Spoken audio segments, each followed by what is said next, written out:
Yesim. I am originally from Turkey. I have been living here in Sweden for more than 2 years. I'm an entrepreneur, but also I'm an intern. I have ADHD. But here in Sweden, the people with ADHD, they are generally more into, they are only like good at what they love. Like for an example, for me, the issue was because I was not aware of having, I didn't know that I had an ADHD. So I had to learn how to live with it. From my perspective, I have a lot of energy. I am a real social person, but after coming to Sweden, they affected me a lot because there were not many people that I could talk to. I didn't have any job. It was not easy for me to find a job because I'm a foreigner already, and I am more into the things that are not really available here in Sweden, and I cannot speak Swedish like a Swedish person, and all those things actually. Then it was again a real complicated issue because I'm a hyperactive person. I want to be active always, all the time, but the environment that I'm living in here in Sweden does not really provide me that, where I can meet with new people, where I can just talk, where I can just take all the energy that I have out. So that is another obstacle. And the third obstacle was for me is because I am a person that is much easier to have anxiety because of my ADHD. So people with ADHD tend to have anxiety much more than the others. So I was always anxious if I will be able to find a job for myself, if I will be able to make a living here in Sweden, if I will be okay living in Sweden is really good with providing you chances to learn the language and providing you the chances to have a better understanding of the Swedish culture. It of course changes from region to region because the more people there is in the city, the more opportunities you have because there are more foreigners. Sweden was pretty okay for me for teaching me the language, but other than that, the issue was I believe the biggest cultural difference that I had was because I was living in a small city and I unfortunately didn't have many people to talk to or meet or have this social life of my own. In that sense, unfortunately, Sweden was not really sufficient. So I cannot just blame on Sweden on that one only, because this is also a cultural difference. Where I am from, it's more people are always together. They spend time together. After work, they're always with their friends. While in Sweden, it was more you after work, you're just at home, and winters are real long and dark, and that was also a big challenge for me here in Sweden. But those are not the things that government can help you. Everyone has been really open-minded, and I didn't have to explain myself what ADHD is, or I didn't have to give a lot of excuses for my behavior. Knowing that I had a disability made my life much better, to be honest. I am also pretty open with it. I tell everyone that I have ADHD. It helped me to answer the questions that I could not. I think the biggest thing, express themselves as they are, because being disabled does not mean that you are less. It's just diversity in society. Even though there are many people, they don't have ADHD or any type of a disability. You can also think about it when it comes to disability. People to make themselves more available in the labor market.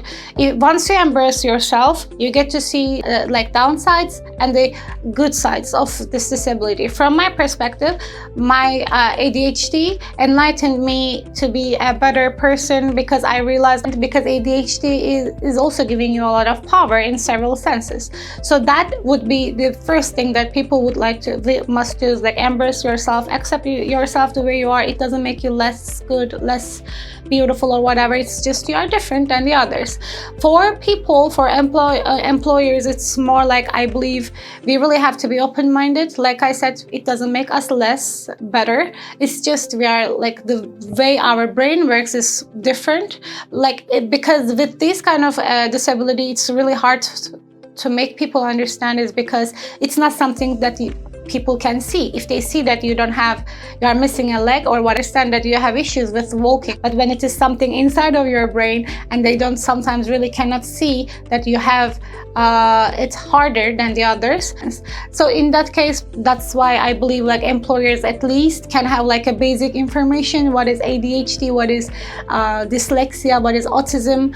Like what are the good sides? What are the bad sides? I believe is like being open with it. But they don't say that, right? It's like if you're just open with it and if you're just confident, I believe they cannot get any encouragement from you. We just say, you know what, I am having this issue with me right now. Can you please help me, or can you please explain me? And then I'm sure most of the people will be only happy to help you. I don't think so. What I felt when I first came here in Sweden was like I could see that it's more accepted that you have like you're a person with disabilities. Feels like people have some information about it. Like I never had to explain what ADHD is to people. Of course they don't know as well as I do, because of course, but I did not feel any kind of a discrimination or anything. But no, I have never had any issues. It always starts with us. We don't have to be the best, the most happiest every day. It's all right if you are sad, if you are tired. This is what it starts with. Like you have to really embrace yourself the way you are. Like just accept the way you are. I know it is like it's just such a cliche, and like just accepting the way I am, because once you don't accept yourself, then everything only looks like you are missing something. And if you want to have like some confidence, like I said, like if you first embrace yourself, and then like if you can really do that. I am a really lucky case for ADHD because I have found my interests. I love like being energetic and whatever. ADHD really like empowers these. Then let's just concentrate on these things. For an example, what I did in my life was making money through talking, because I'm a real talkative person, and you can see that I am a real fast talker too, and I love learning languages. I was like, you know what, why not just make it into a job? Of course, it cannot be something that you can always invest in. I can show that ADHD really empowers me. Like I am a real hyperactive person. Like I am the one that does not get really tired easily. Sometimes I'm too hyped, sometimes I'm too low. So like, or sometimes I talk too much, sometimes I just don't talk at all. Or I might say something offended, but that's really not my intention. Can you please let me know about this? Like if I am somehow going overboard in anything it can be, can you please tell this to me? I'm not trying to make them criticize me or whatever, because you know when it is a bad feedback, if I am being respectful, that's not my intention. I believe that's like these things can be good ways to overcome those differences in your social life or labor market. There are several ways that makes it much easier for me in working life, like some stuff that we all know. For an example, you cannot see it on the camera right now, but I have my notebook with me. I always take notes. I always try my best to have like a notebook with me, or like even if I don't have a notebook, we always have our phone with ourselves. The second thing that I think I do really well is like, because I cannot concentrate. I am like a real talker, like I am really talkative, but when someone else talks to me for a long time, I cannot concentrate. And then I'm like, you know what, did I understand it correct? Like what you're expecting from me, is this right? And then they're like, yes or no. Then what are you expecting from me? Like me understanding, because if I don't understand, it gives me anxiety that I won't be able to do it well. So that communication between me and my manager or the task giver or my colleague, whomever it is, even with my husband, I have to make it like really clear. This is what I understood. Is that correct? The third is like sometimes, because when we are like all busy or whatever, they are like, there are several people that they give us tasks. Like I am not the best multitasking person. So right now I am doing this one. Is this urgent? No, it's not.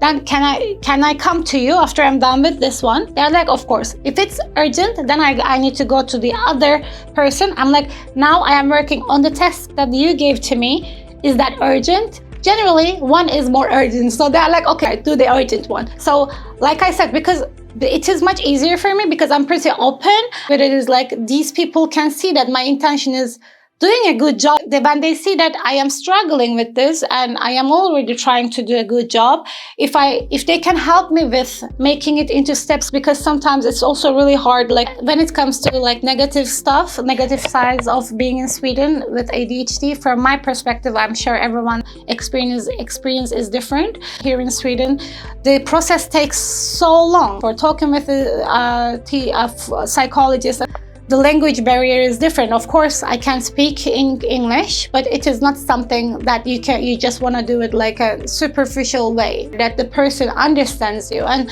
this comes with your mother tongue, because your mother tongue makes it much easier for you to express yourself the way you want it to be. If I would like to say any feedback, is like Sweden really has to fasten up stuff with these, because even though my one day is not important for the Swedish authorities, but it is really important for me, because living with these kind of disabilities is really hard if you don't know what's going on in your brain. But other than that, I think I have had a pretty good experience here in Sweden.